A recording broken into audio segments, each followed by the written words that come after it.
We are witnessing the single greatest karma moment in the history of professional sports, and it's unfolding right now on national television. For 2 years, WNBA veterans engaged in a coordinated campaign of jealousy, cheap shots, and petty sabotage against Caitlin Clark. They tried to physically intimidate her on the court. They tried to mentally break her through media campaigns. They even froze her out of the Olympic team, thinking that if they made her life miserable enough, they could dim her light and maintain their stranglehold on the league. Today, the bill has come due, and the price, everything they have. NBC, Universal, and Peacock have made a strategic decision that's sending shockwaves through the WNBA. They've chosen to move forward with the Caitlin Clark business model, and in doing so, they've essentially ditched the veterans who spent 2 years trying to destroy her.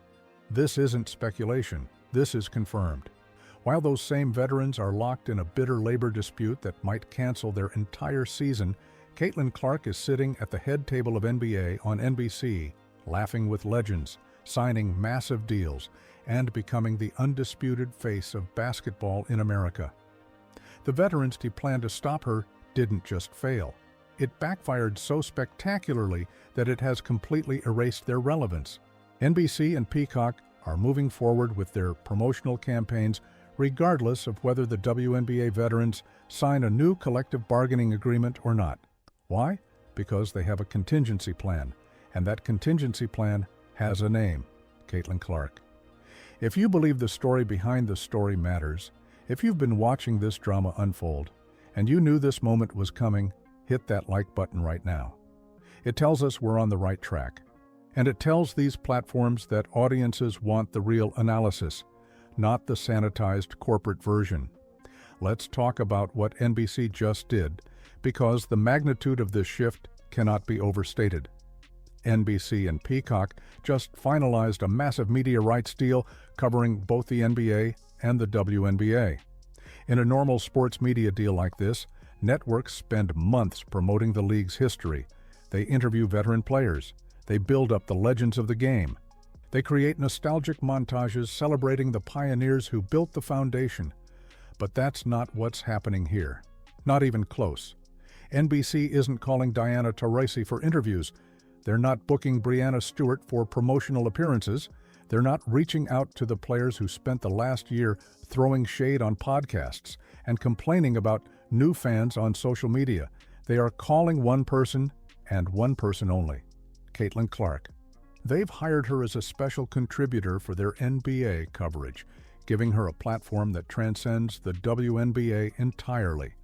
This is a calculated, deliberate message from one of the most powerful media corporations in America. NBC executives looked at the numbers. They analyzed social media engagement metrics. They tracked viewership data, and most importantly, they watched the behavior. They saw the cheap shots on the court.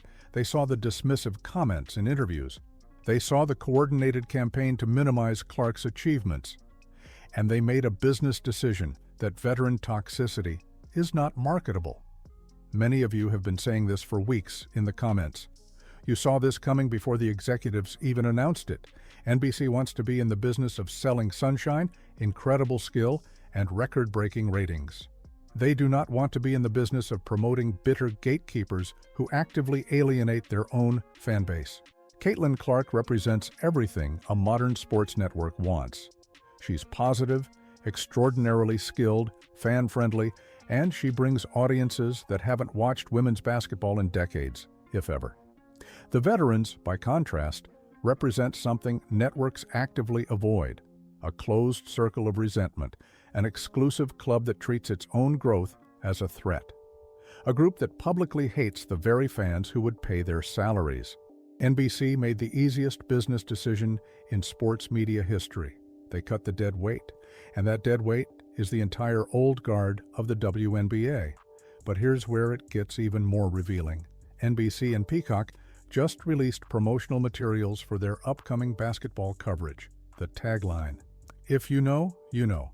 The WNBA is coming to NBC and Peacock.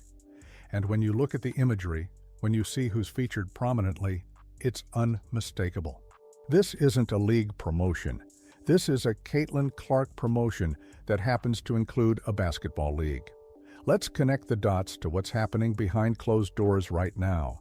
The WNBA owners are currently in a tense standoff with the Players Association. The union is threatening to strike. They're demanding a 30% revenue share.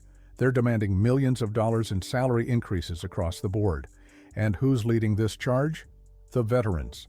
The exact same veterans who spent 2 years refusing to acknowledge that Caitlin Clark is the reason there's any significant revenue to negotiate over. The owners are looking at these demands, and frankly, they're laughing, not because they're cruel, but because they understand basic economics. They know that without Caitlin Clark, there is no revenue explosion to share. They know that nobody is subscribing to Peacock to watch the players who pushed Clark around and complained about her media attention. Fans are subscribing specifically to watch Caitlin Clark play basketball. So the owners and the networks have formed a strategic alliance. They've realized something revolutionary for the WNBA. They don't actually need the league as a collective entity to generate massive profits anymore. They just need the Caitlin Clark Show. By giving her this prominent platform on NBC, completely independent of the WNBA season schedule, they've insulated their most valuable asset from the league's internal dysfunction. Think about the implications. If the veterans decide to strike and cancel the season, what happens?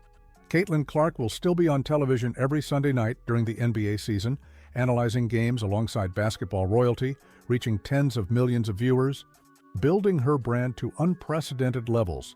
She wins either way. The veterans, meanwhile, will be sitting at home with no platform, no visibility, and no leverage. The veterans thought they were playing a game of chicken with the golden goose. They thought they could force the league to choose sides. Instead, they're starving while Caitlin Clark gets fed from an entirely different table, one that doesn't require their approval or participation. Streaming services operate on ruthless clarity. They only care about 2 metrics: subscriber acquisition and subscriber retention. Who drives subscriptions? Is it the player who complains about charter flights while insulting new fans for not knowing enough history? Or is it the player who hits logo threes, breaks records every night, and stays humble through unprecedented scrutiny? Peacock has effectively abandoned the idea of marketing the WNBA as a broad league featuring multiple stars. Look at their promotional strategy. It's Caitlin-centric. It's Caitlin-focused. The other players have been relegated to background extras in what was supposed to be their own movie. This isn't an accident. This isn't oversight. This is the direct, predictable consequence of their 2-year campaign of nasty tactics. When you spend an entire season telling the world that Caitlin Clark isn't that good, that she needs to wait her turn, that she doesn't deserve her accolades, you're teaching the audience not to care about your opinion. And the audience listened. They don't care about the veterans' grievances anymore. They only care about the player those veterans tried to bully out of relevance. The veterans tried to gatekeep the league, thinking they were protecting something precious. But all they accomplished was locking themselves inside a burning building while Caitlin Clark walked out the front door with the keys to the kingdom. And now NBC has handed her the deed. Before we go further, drop a comment right now telling us what you think happens next. Do the veterans eventually apologize and try to rebuild bridges? Or is this divide permanent? Your perspective matters because you've been watching this unfold in real time. You've seen what the mainstream media tried to hide. Let us know what you're thinking. Now, let's talk about the psychological devastation this inflicts on the old guard. Imagine being a 10-year veteran of the WNBA. You're a multiple-time champion. You've sacrificed your body for this league. You've played through injuries, taken pay cuts, dealt with terrible travel conditions, all while being told that you were building something for the future. And now you're watching NBC fly Caitlin Clark to Madison Square Garden to sit courtside next to Vince Carter and Carmelo Anthony, analyzing NBA games for millions of viewers, while you're sitting on your couch wondering if your paycheck will clear next month because of a labor dispute you helped create. It must be absolutely eating them alive. But here's the thing, it's a wound they inflicted entirely on themselves. If they had welcomed Caitlin Clark with open arms from day one, if they had mentored her, if they had realized that a rising tide lifts all boats, They would be sitting next to her right now. They would be getting endorsement deals. They would be getting NBC segments. They would be building their own post-playing careers on the foundation of this massive new audience. But their egos wouldn't allow it.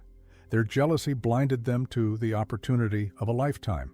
They chose petty grievances and short-term satisfaction over generational wealth and long-term relevance. And now NBC has moved on without them, proving that Caitlin Clark doesn't need the WNBA veterans to succeed. She transcends them completely. The nasty tactics weren't just physical cheap shots during games, though there were plenty of those. This was systemic. It was referees consistently swallowing their whistles when Clark got fouled. It was coaches making snide comments in press conferences about rookie entitlement. It was legends going on podcasts specifically to diminish her accomplishments, claiming she was only popular because she's white, not because she's revolutionarily talented.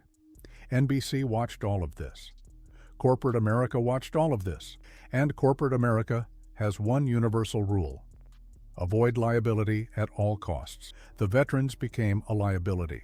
They turned what should have been the greatest growth story in women's sports history into a toxic soap opera of resentment and drama.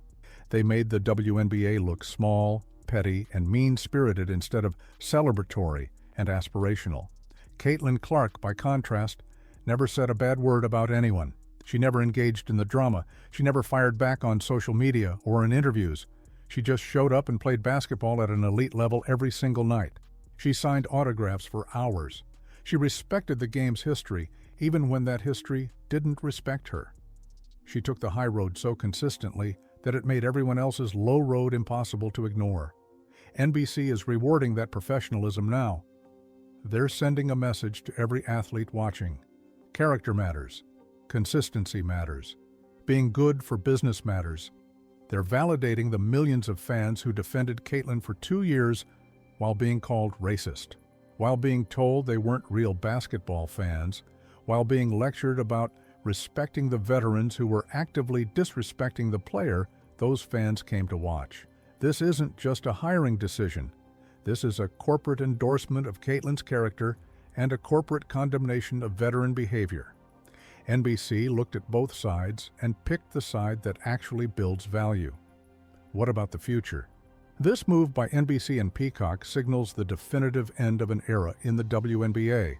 The era of the gatekeeper veteran is over. If you want to be a star in this league moving forward, you have to embrace growth, not resist it. You have to welcome new fans, not interrogate them. You have to celebrate rising talent, not sabotage it out of fear.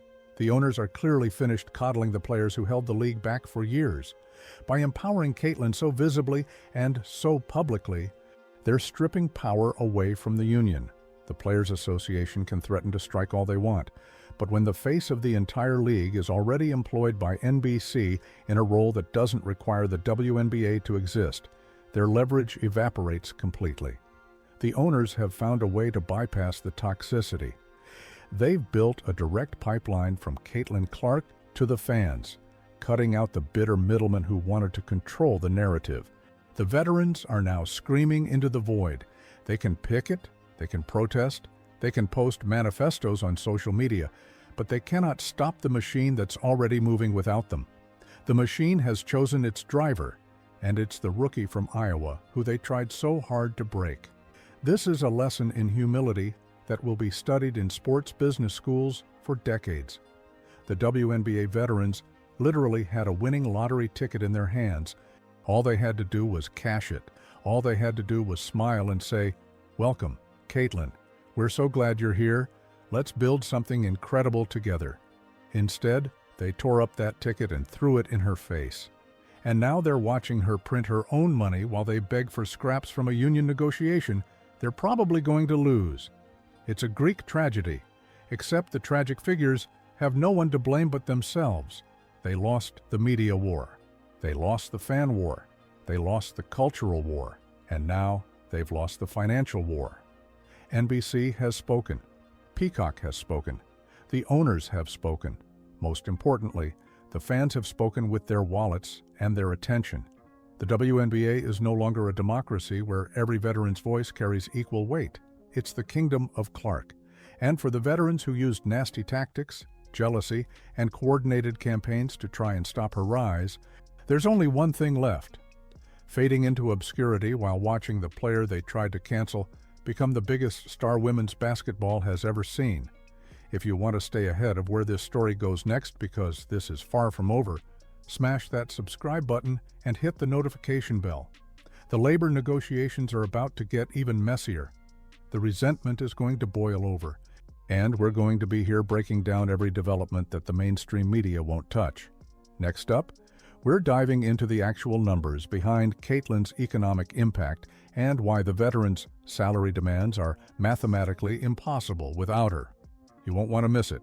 The revolution will be televised on NBC and Peacock, and the veterans who tried to stop it won't even get an invitation to watch.